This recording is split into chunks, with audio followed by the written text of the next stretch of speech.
Portrait d'espèce d'espace, Saint-Jérôme dans son cabinet de travail, par Antonello de Messine, Londres, National Gallery. Le cabinet de travail est un meuble de bois posé sur le carrelage d'une cathédrale.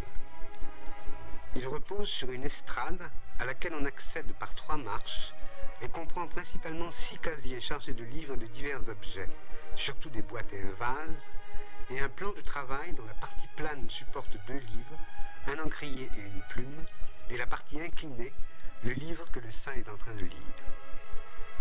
Tous ces éléments sont fixes, c'est-à-dire constituent le meuble proprement dit, mais il y a aussi sur l'estrade un siège, celui sur lequel le saint est assis, et un coffre. Le saint s'est déchaussé pour monter sur l'estrade. Il a posé son chapeau de cardinal sur le coffre, il est vêtu d'une robe rouge, de cardinal, et porte sur la tête une sorte de calotte également rouge. Il se tient très droit sur son siège et très loin du livre qu'il lit. Ses doigts sont glissés à l'intérieur des feuillets, ou bien comme s'il ne faisait que feuilleter le livre, ou bien plutôt comme s'il avait besoin de se reporter souvent à des portions antérieures de sa lecture. Au sommet d'une des étagères, faisant face au saint et très au-dessus de lui, se dresse un minuscule Christ en croix. Sur un des côtés des étagères sont fixés 2 patères austères, dont l'une porte un linge qui est peut-être un amicte ou une étole, mais plus vraisemblablement une serviette. Sur une avancée de l'estrade se trouvent 2 plantes en pot, dont l'une est peut-être un oranger nain, et un petit chat tigré dont la position laisse à penser qu'il est en état de sommeil léger. Au-dessus de l'oranger, sur le panneau du plan de travail, est fixée une étiquette qui, comme presque toujours chez Antonello de Messine, donne le nom du peintre et la date d'exécution du tableau. De chaque côté et au-dessus du cabinet de travail, on peut se faire une idée du reste de la cathédrale.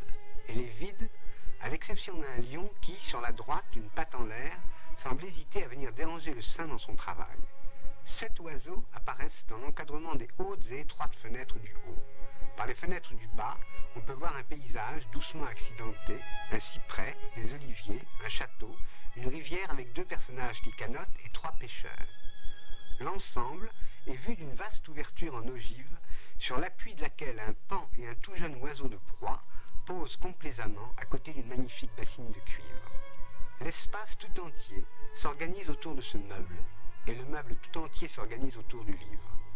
L'architecture glaciale de l'église, la nudité de ses carrelages, l'hostilité de ses piliers s'annulent.